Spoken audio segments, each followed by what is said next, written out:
नमस्कार, स्वागत है आपका खास कार्यक्रम देश देशांतर में। मैं हूं आरफा खानम शेरवानी। प्रधानमंत्री मनमोहन सिंह फिलहाल म्यांमार यात्रा पर हैं। प्रधानमंत्री वहां बिम्स्टेक की तीसरी बैठक में हिस्सा लेने गए हैं। बिम्स्टेक यानी कि bay of Bengal initiative for multi sectoral technical and economic cooperation. Manmohan Singh ने इस क्षेत्र में सुरक्षा संबंधी चुनौतियों से मुकाबला करने और सदस्य देशों के बीच संपर्क, सुविधा और व्यापार बढ़ाने पर जोर दिया है। माना जा रहा है कि प्रधानमंत्री की आखिरी विदेश यात्रा होगी ये, और सरकार भी अब अपने आखिरी दौर में है। चुनाव से पहले सवाल उठ रहे हैं कि मनमोहन सिंह की जो विदेश नीति है उसकी विरासत को कैसे आंका जाएगा, देखा जाएगा। किस तरह के उतार चढ़ाव उनके कार्यकाल में रहे, किस तरह के बदलाव दिए मनमोहन सिंह ने भारत की विदेश नीति को, जिसको अक्सर निरंतरता के तौर पर ही देखा जाता है, यानी कि एक सरकार से दूसरे सरकार को उसी तरह की विरासत मिलती है और एक तरह से कोई खास बदलाव नहीं देखा जाता विदेश नीति में। लेकिन फिलहाल क्या हम ये कह सकते हैं कि पिछले 10 सालों में विदेश नीति को कोई नई दिशा मिली है और किस तरह के उतार चढ़ाव रहे मनमोहन सिंह के नेतृत्व में विदेश नीति को, ये भी जानने की कोशिश करेंगे कई खास मेहमानों के जरिए। मेरे साथ हैं शशांक जी जो कि फॉर्मर फॉरेन सेक्रेटरी हैं। इसके अलावा मेरे साथ सुशांत सरीन हैं जो कि स्ट्रेटेजिक अफेयर्स के एनालिस्ट हैं। ज्योति मल्होत्रा हैं वरिष्ठ पत्रकार, और साथ ही प्रोफेसर एसडी मुनी हैं जो कि राजदूत रहने के अलावा जाने माने एक्सपर्ट हैं फॉरेन अफेयर्स के। सभी मेहमानों का बहुत बहुत स्वागत है। सबसे पहले शशांक जी आपसे शुरुआत करती हूं कि बिम्स्टेक की अगर हम बात करें, फिलहाल तीसरी मीटिंग है, ये तीसरी बैठक है, लेकिन अपनी उपस्थिति अंतर्राष्ट्रीय स्तर पर ये जो पूरा ग्रुप है उतना रजिस्टर नहीं कर पाया है। क्या जो रीजनल समस्याएं हैं, जैसे प्रधानमंत्री ने भी कहा कि अलग अलग इसको हम करके नहीं देख सकते, कुछ समस्याएं ऐसी हैं जो खास इस क्षेत्र की ही हैं, क्या कामयाबी के तौर पर देखेंगे आप इस स्थापना को? असल दक्षिण एशिया के क्षेत्र में भारत और पाकिस्तान के रिश्ते इतने महत्वपूर्ण हो जाते हैं, तो अगर कोई ग्रुपिंग होती है जिसमें पाकिस्तान नहीं है तो सब सोचते हैं कि ये तो कोई इसका मायने नहीं है, यानी कि जो असली मुसीबतें हैं या परेशानियां हैं भारत की विदेश नीति की, उनसे तो कोई हल मिलेगा नहीं। लेकिन दूसरी तरफ यह भी देखना है कि खाली पाकिस्तान ही हमारा एक जो है ऐसा पड़ोसी नहीं है जो भारत में कई बार जो है इस तरह के आतंकवादी वगैरह घटनाओं को अंजाम देता है। चीन भी हमारा दूसरे पड़ोसी है, और चीन अपने बड़ी तेजी से दक्षिण पूर्व एशिया और पूर्व एशिया के देशों के साथ में संबंध सुधारने में लगा हुआ है। उनके साथ में इंफ्रास्ट्रक्चर कनेक्टिविटी बना रहा है, फ्री ट्रेड एरियाज बना रहा है, और तरह तरह के जो है उनके इतने उनकी इकोनॉमी को पूरे तरीके से अपने साथ इंटीग्रेट करने में लगा हुआ है। तो भारत के लिए बहुत आवश्यक हो जाता है कि जो हमारे और पड़ोसी देश हैं पाकिस्तान के अलावा, जिनके साथ में कोई मतलब नहीं है कि क्यों हम रिश्तों को आगे ना सुधारें, आगे ना बढ़ाएं, तो वो हम जो है बिम्स्टेक के जरिए कर सकते हैं। जी, और बांग्लादेश का अगर हम जिक्र करें, क्योंकि बांग्लादेश के फ्रंट पे ऐसा माना जा रहा है कि शायद इतनी बड़ी भूल या इतनी बड़ी नाकामी शायद भारत को पहले कम ही मिली है या बहुत पहले मिली होगी, जो बांग्लादेश और भारत के रिश्तों में जो लैंड बॉर्डर अग्रीमेंट का मैं जिक्र कर रही हूँ या तीस्ता की हम जिक्र करें, तो क्या बांग्लादेश की वहां उपस्थिति ने कुछ बेहतर किया होगा मामले को, या फिर वो फांस बाकी है अभी? देखिए, दोनों के लिए ये मैं कहूंगा कि एक अलर्ट नोटिस है, भारत के लिए भी बांग्लादेश के लिए भी, कि भारत और बांग्लादेश को अपने रिश्तों को सुधारना बहुत आवश्यक है। क्योंकि अगर दक्षिण पूर्व एशिया और इस क्षेत्र के सब देशों को आगे बढ़ना है तो हम दोनों को अपने रिश्ते सुधारने ही होंगे। लेकिन खैर मैं ये कहना चाहूंगा कि जो हमारे पश्चिम बंगाल के जनता है उनको साथ में लेके चलना चाहिए। उनके जो नेता हैं उनको किसी ना किसी तरीके से हमको पूरे तरीके से बात करके, देखिए आपको पुराने जमाने में याद होगा कि पंडित नेहरू जो है वो चिट्ठियां लिखा करते थे मुख्यमंत्रियों को, और कई बार बातें भी करते थे। काफी महत्वपूर्ण आपने ये बात कही है, इसको मैं आगे चर्चा में जरूर उठाऊंगी कि क्या जो क्षेत्रीय पहचान है, जो क्षेत्रीय राजनीति है, क्या वो विदेश नीति पर जिस तरह से फिलहाल पिछले कई सालों में हावी होती नजर आई है, क्या उसी दिशा में आगे बढ़ेगी विदेश नीति नई सरकार के नेतृत्व में? इस पर जरूर मैं चर्चा करूंगी। ज्योति मल्होत्रा, फिलहाल अगर बिम्स्टेक का हम जिक्र करें, एक सवालों का दौर इस पर भी लेते हैं, इससे पहले कि हम और अंदर जाएं और देखने की कोशिश करें कि क्या विरासत रही है मनमोहन सिंह की विदेश नीति के तौर पर, क्या ये समूह अपने आप को स्थापित करने में कामयाब रहा है? क्या वाकई इसको गंभीरता से हम देख सकते हैं, जिस तरह से शशांक जी ने कहा कि पाकिस्तान नहीं है तब भी? नहीं, देखिए आरफा, ये जो बे ऑफ बंगाल कम्युनिटी या बिम्स्टेक के नाम से जो इतना लंबा चौड़ा नाम जो इसको दिया गया है, मुझे लगता है कि इसकी, जैसे आपने कहा, 3 बैठकें हो चुकी हैं, लेकिन इसके बावजूद जो है ये अपने आप को अभी तक एक स्थापित नहीं कर पाया है, जबकि इसका पोटेंशियल बहुत ज्यादा है, काफी ज्यादा है। क्योंकि ये जो पूरा इलाका, पूरा रीजन है भारत के पूर्व का, इसमें दक्षिण पूर्व के जो देश हैं और उत्तर पूर्व के भी देश जो है इसमें सब जुड़ जाते हैं। और इसमें भारत के जो उत्तर पूर्व के स्टेट्स हैं, जो आसाम और बाकी जो 7 सिस्टर्स जो कहलाते हैं, और बांग्लादेश तो है ही नेबरिंग कंट्री, उसके साथ जो मतलब बे ऑफ बंगाल के चारों तरफ जो देश हैं, मुझे लगता है कि इसमें भारत की पहल होनी चाहिए थी कि हम इन देशों के साथ कनेक्टिविटी बढ़ाएं, रिश्ते बढ़ाएं, पीपल टू पीपल रिलेशंस सिर्फ। लेकिन आज की तारीख में प्रधानमंत्री मनमोहन सिंह की या फिर यूपीए की 10 साल के बाद जो दिखता है कि ये खास करके ये वाली जो कम्युनिटी है इसमें कुछ ज्यादा नहीं हुआ है, जबकि पोटेंशियल इसका काफी था। आसियान, अगर हम इसको आसियान के साथ कंपेयर करें तो आसियान में जो आप जानते हैं साउथ ईस्ट एशिया के जो 10 देश हैं, उसके साथ भारत के काफी अच्छे रिश्ते हैं। और आने वाले सप्ताह में आसियान के सेक्रेटरी जनरल भी दिल्ली आ रहे हैं। लेकिन बिम्स्टेक के मुकाबले में बिम्स्टेक थोड़ा पीछे रह गया। बिल्कुल प्रोफेसर एस डी मुनी, खासकर ऐसे दौर में हम बातचीत कर रहे हैं जब सरकार बिल्कुल अपने आखिरी दौर में है, अब कुछ ही हफ्तों में चुनाव हो जाएंगे और जाहिर है हिंदुस्तान भी इस बात को याद रखेगा कि पिछले 10 सालों में मनमोहन सिंह के नेतृत्व में विदेश मंत्री का प्रोफाइल काफी लो रहा और मनमोहन सिंह ने ही पूरे तरीके से एक तरह से विदेश नीति को कंट्रोल किया या उन्होंने लीड किया उस दौर में, जबकि माना जा रहा है कि पड़ोसियों से पिछले कुछ सालों में रिश्ते हमारे बेहतर नहीं हुए हैं। ये अलग बात है कि हम सुपर पावर्स के बारे में जिक्र करेंगे या जो हस्तियां हैं जानी मानी पूरी दुनिया के जो देश हैं ताकतवर, उनके साथ कैसे रिश्ते रहे। लेकिन क्या बिम्स्टेक एक वो भी प्लेटफॉर्म हो सकता था कि भारत में पड़ोसियों के साथ जो अजीब रिश्ते रहे या उतने बेहतर रिश्ते नहीं रहे, उनको संभालने, सुधारने, बेहतर करने का एक तरीका, एक प्लेटफॉर्म? देखिए, बिम्स्टेक बहुत इम्पोर्टेंट मंच है। इसलिए मंच है कि ये दक्षिण एशिया को साउथ ईस्ट एशिया से जोड़ता है। ये एक ऐसा मंच है जिसमें 2 ऑर्गेनाइजेशंस के लोग, देश आपस में मिलकर अपने भले बुरे की बात सोचते हैं। तो ये एक यूनिक है अपने आप में। दूसरी इसकी महत्वपूर्ण उपलब्धि ये होनी चाहिए कि ये हमारे भारत के नॉर्थ ईस्ट को जोड़ता है उन सब कंट्रीज के साथ जिनके साथ जुड़कर नॉर्थ ईस्ट का विकास हो सकता है। देखिए, याद कीजिए, जब चीन ने यूनान का विकास करने की कोशिश की तो यूनान को उन्होंने सबसे पहले कनेक्ट किया लाओस के साथ, म्यांमार के साथ, थाईलैंड के साथ, कंबोडिया के साथ, वियतनाम के साथ। अगर आपका नॉर्थ ईस्ट विकसित करना है तो हमें इन देशों के साथ प्रगाढ़ संबंध बनाने ही पड़ेंगे। जी हाँ, सुशांत सरीन, फिलहाल जिस तरह से जिक्र हो रहा है कि एक अच्छी अपॉर्चुनिटी, एक अच्छा मौका जिसको कंपेयर करने की कोशिश की ज्योति मल्होत्रा ने आसियान से, जिसको कि बेशतर अगर देखा जाए मुकाबले में तो कामयाब माना जा सकता है इस पूरे समूह को। बिम्स्टेक से फिलहाल भारत के अलावा जो दूसरे देश हैं, जाहिर है वो कद में भारत के बराबर नहीं है, वो किस तरह के नेतृत्व की उम्मीद करते हैं कि किस तरह से जो पूरे इस क्षेत्र की जो लीडरशिप है भारत वो किस तरह से करे? राजनीति के अलावा क्या अर्थशास्त्र, जो आर्थिक चीजें हैं, वो ज्यादा हावी हैं?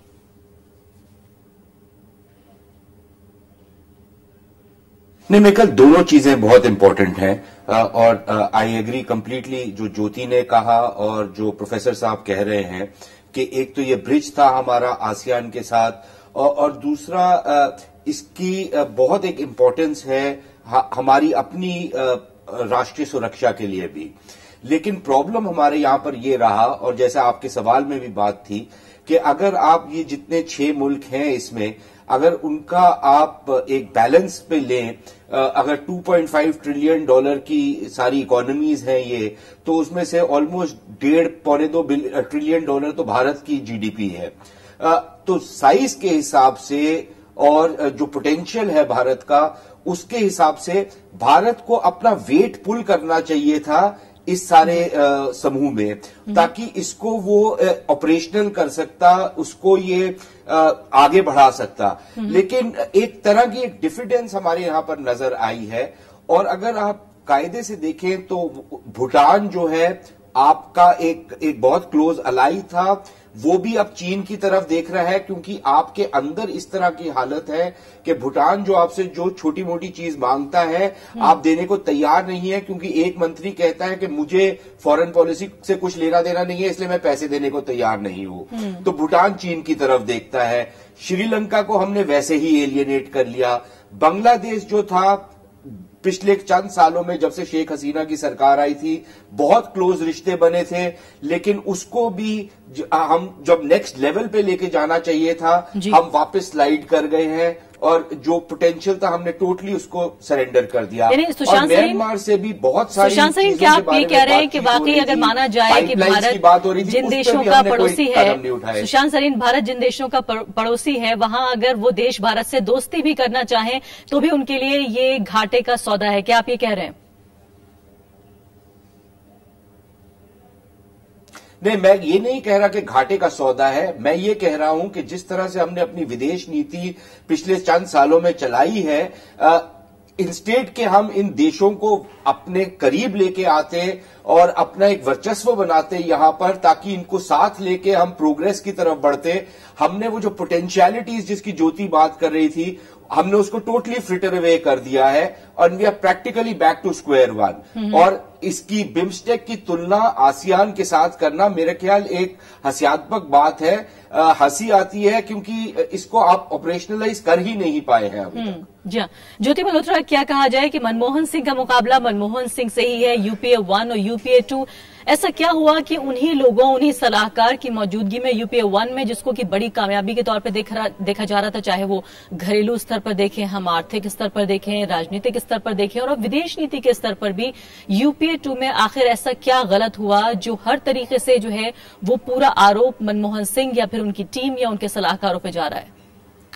आपकी बात बिल्कुल सही है। देखिए, यूपीए 1 में 2008 में मनमोहन सिंह ने हिम्मत दिखा के, जबकि आपको याद होगा 2007 में, एक साल पहले, पूरी यूपीए सरकार ने, प्रणब मुखर्जी उस वक्त वित्त मंत्री थे, सोनिया गांधी तो खैर थी ही प्रेसिडेंट कांग्रेस पार्टी की, और उन्होंने एक बार तय किया था कि अमेरिका के साथ जो है न्यूक्लियर डील नहीं होनी चाहिए। लेकिन एक साल बाद यानी 2008 में कांग्रेस पार्टी ने, सोनिया गांधी ने, राहुल गांधी ने अपना मन बदल के, यानी मनमोहन सिंह ने उनका मन बदला और पूरी सरकार को साथ लेकर उन्होंने वो चले और अमेरिका के साथ एक बहुत ही बड़ी जो है न्यूक्लियर डील पर हस्ताक्षर हुए।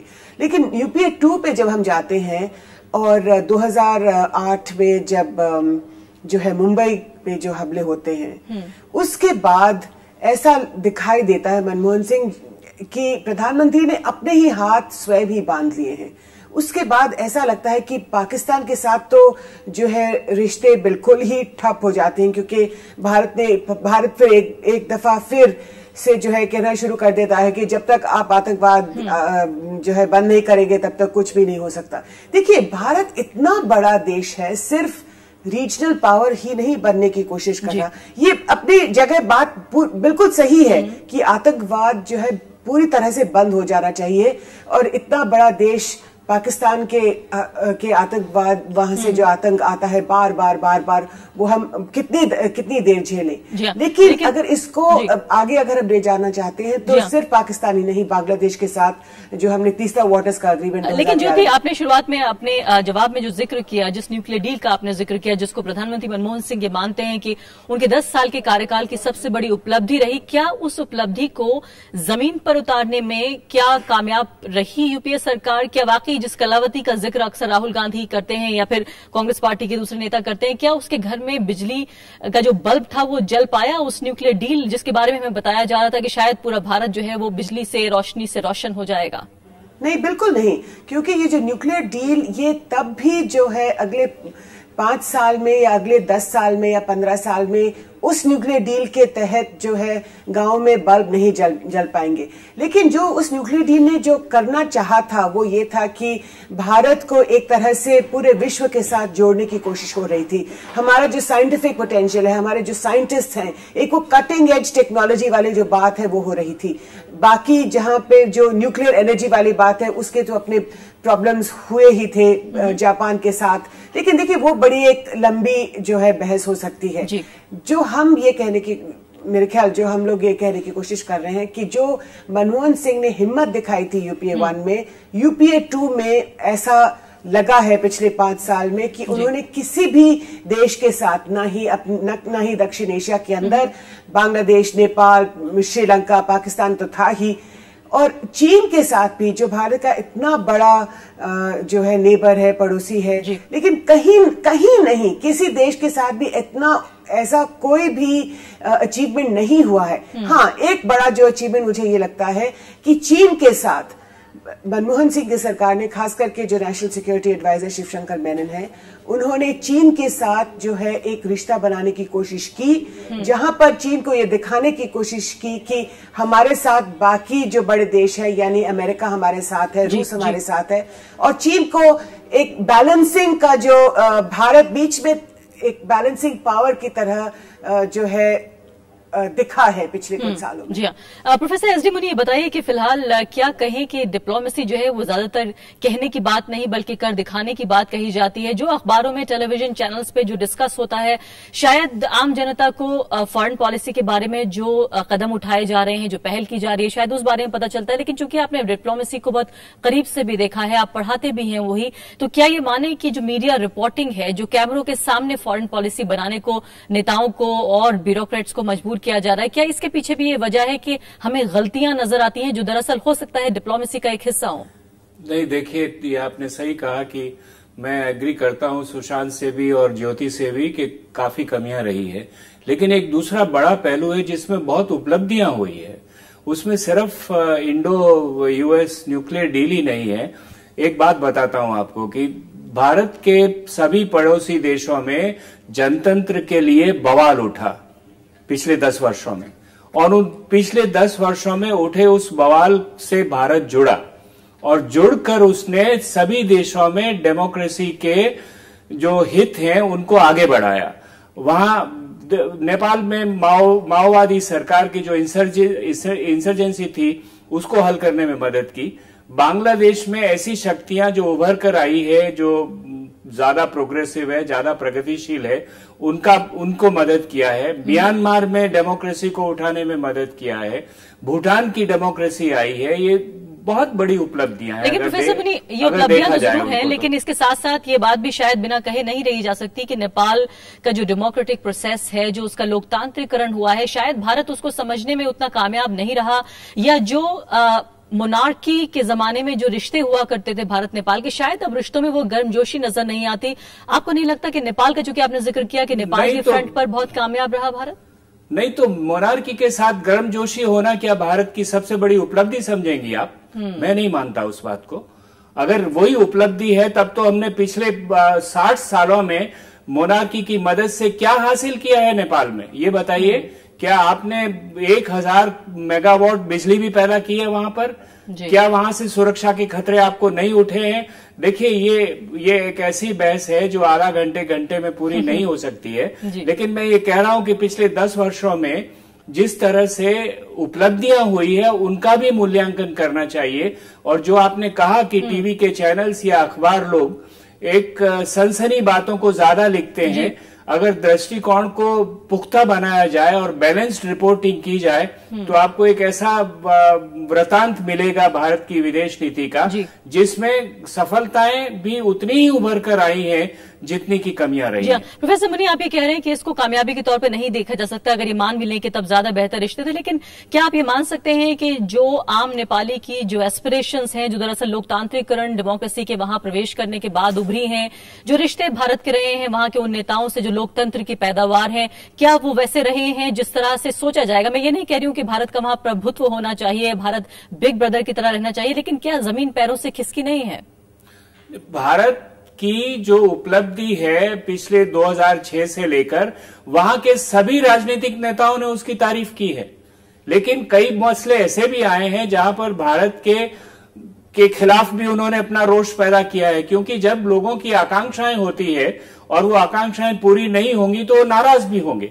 दूसरी बात यह है कि जो पड़ोसी देशों में हो रहा है वो सिर्फ भारत करे या नहीं करे वो वजह नहीं है। पड़ोसी देशों की एक अपनी डायनेमिक्स है, और वो डायनेमिक्स अपने आप, वहां का पोलराइजेशन है, वहां के अपने अंतर विरोध हैं, उसके लिए भारत को जिम्मेदार ठहराना उचित नहीं होगा। जी हाँ, बिल्कुल। शशांक जी मेरे साथ स्टूडियो में मौजूद है। शशांक जी बताइए, अफगानिस्तान जो है भारत की एक दूसरी बड़ी समस्या है। हम जानते हैं कि बहुत सीधे तौर पर लेना देना भारत का नहीं है, उसके बावजूद भी जो खतरे हैं वहां उनसे बचा नहीं जा सकता। फिलहाल पिछले 2001 से लेकर अब तक अगर हम देखें, जिसका बेशतर हिस्सा यूपीए सरकार सत्ता में रही है, किस तरह से डील किया है अफगानिस्तान को भारत ने, और अब नई सरकार के लिए, जो कि दरअसल अफगानिस्तान में भी नई सरकार आ जाएगी अब अगले महीने, किस तरह की विरासत यूपीए सरकार छोड़ के जाएगी? ये बहुत बड़ी चुनौती है कि भारत सरकार को अफगानिस्तान में अगर जो उन्होंने अगर कहते हैं $2 बिलियन का कमिटमेंट किया, $2 अरब का, कुछ इम्प्लीमेंट भी हुआ है, कुछ इम्प्लीमेंट नहीं भी हुआ है। लेकिन कमजोरी ये रही है कि भारत की जो प्रोजेक्ट्स हैं जहां पर कि मजदूर, इंजीनियर्स और ये सब लोग काम कर रहे हैं, उनमें कई बार हमले होते रहे हैं और इस प्रकार से मजबूती से उनका मुकाबला नहीं किया गया है, या भारत ने अफगानिस्तान को ट्रेनिंग और बढ़ाई नहीं है ताकि जो इनके सोशल प्रोजेक्ट्स हैं, इकोनॉमिक प्रोजेक्ट्स हैं, उनको पूरी तरीके से सुरक्षा मिल सके। तो नई सरकार के लिए एक बड़ी चुनौती यह होगी कि अगर भारत अपने प्रोजेक्ट्स वहां पे कंटिन्यू करना चाहता है आम अफगान जनता की मदद के लिए, तो उसको साथ ही साथ उनके सुरक्षा फोर्सेस को भी अपनी ट्रेनिंग वगैरह और इक्विपमेंट देने बढ़ाने में।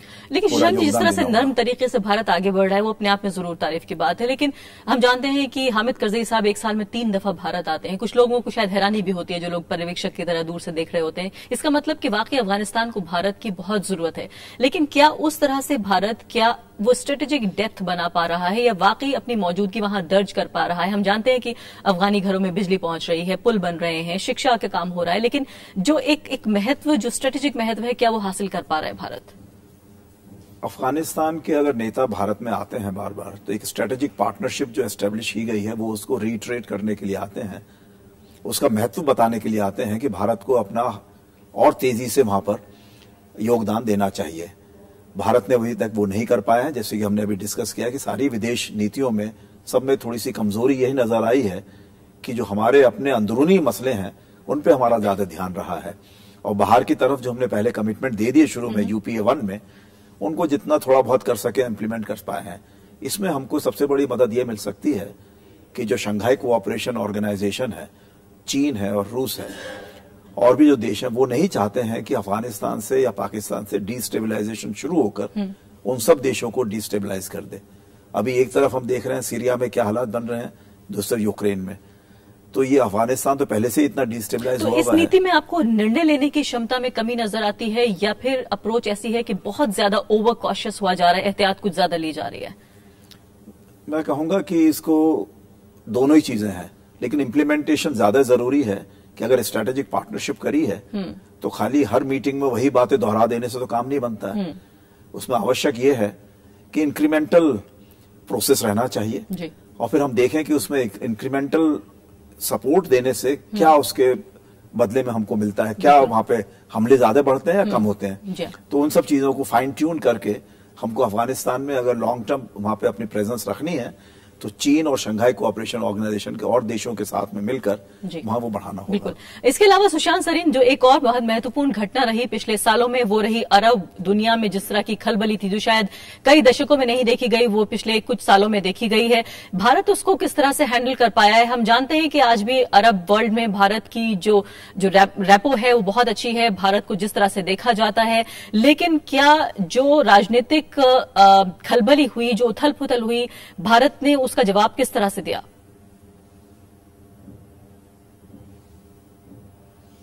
हमने जवाब दिया ही नहीं। देखिए, हमारी एक प्रॉब्लम ये रही है कि हम वो जो दांते ने अपनी डिवाइन कॉमेडी में लिखा था कि the worst place in hell is reserve for those who in times of grave moral crisis adopt a position of neutrality, तो ये नॉन अलाइनमेंट वाला हमारे अंदर इतना बैठ गया कि हम कहीं पे भी कोई पोजीशन लेते हुए नजर नहीं आते। जब होस्नी मुबारक की सरकार डिस्टेबलाइज हो रही थी तब भी हम चुप बैठे हुए थे। जब मोर्सी का तख्ता पलटा गया हम तब भी चुप बैठे रहे। सीरिया में हमने नाइदर बशर अल असद की हुकूमत को सपोर्ट किया, ना हम जो al Qaeda supported, America supported al Qaeda और सऊदी अरेबिया सपोर्टेड अलकायदा है उसके साथ जा सकते हैं। अभी अफगानिस्तान की शशांक साहब ने बात की एक तो हमारे को ये बार बार ये नहीं दोहराते रहना चाहिए कि हमने $2 बिलियन खर्च किए। हमारे यहाँ पर कॉमनवेल्थ गेम्स का पता नहीं 10 या 15 बिलियन डॉलर का स्कैम हो जाता है, यहाँ पर जू नहीं रेंगती किसी के सर पर। और यहाँ पर जहाँ अफगानिस्तान हमारी सुरक्षा के लिए इतना अहम है, वहां पर हम हर $1 मिलियन गिनवाते हैं।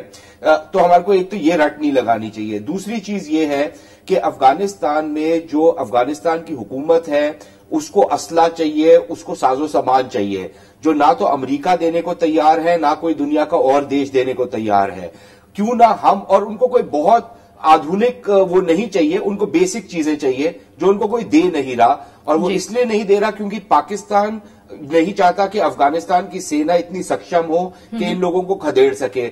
अगर तो हम अफगानिस्तान की हुकूमत को पनपता देखना चाहते हैं तो हमारे को उनकी मदद करनी चाहिए, लेकिन फिर हम देखते हैं कि अमेरिका बहादुर क्या चाहता है और बाकी लोग क्या चाहते हैं। सुशांत सर, यही प्रॉब्लम हमारी नेपाल में भी समय बिल्कुल समाप्त हो रहा है। आखिरी सवाल प्रोफेसर मुनीक के लिए। प्रोफेसर मुनीक, क्या वाकई ये पूरे 10 साल या कम से कम यूपीए 2 का भी अगर जिक्र करें पूरे 5 साल में, इस बात के लिए जरूर इसको मार्क किया जाएगा कि जो फेडरलिज्म है, जो संघीय ढांचा है भारत का, उसने सबसे ज्यादा विदेश नीति को प्रभावित किया है और अगली सरकार के लिए भी ये चुनौती होगा? ये बिल्कुल सही है कि जो हमारे प्रदेश हैं, जो पड़ोसी देशों के साथ में जुड़े हुए हैं, उनकी भूमिका बढ़ रही है और बढ़नी चाहिए। ज्योति ने कहा कि हमें उनको साथ लेकर चलना चाहिए। संविधान में इसके प्रोविजंस सीधे रूप से, चाहे ये नहीं हो कि विदेश नीति सेंटर चलाएगा कि स्टेट चलाएंगे, लेकिन स्टेट के बिना आप आगे बढ़ नहीं सकते। ममता दीदी ने ये बिल्कुल साफ बता दिया। और इधर नीतीश कुमार भी नेपाल वगैरह के बारे में बहुत राय रखते हैं और बताते रहते हैं। जी हाँ, प्रोफेसर मुनी, जिस तरह की राजनीतिक हालात नजर आ रहे, लग रहा है कि क्षेत्रीय जो ताकतें हैं वो और ज्यादा मजबूत होंगी हर चुनाव के साथ। तो ऐसे में लगता है कि जो उनके शब्द हैं वो और ज्यादा मजबूती के साथ विदेश नीति में रखे जाएंगे। सभी मेहमानों का बहुत बहुत शुक्रिया। इसी के साथ अभी के लिए इतना ही। नमस्कार।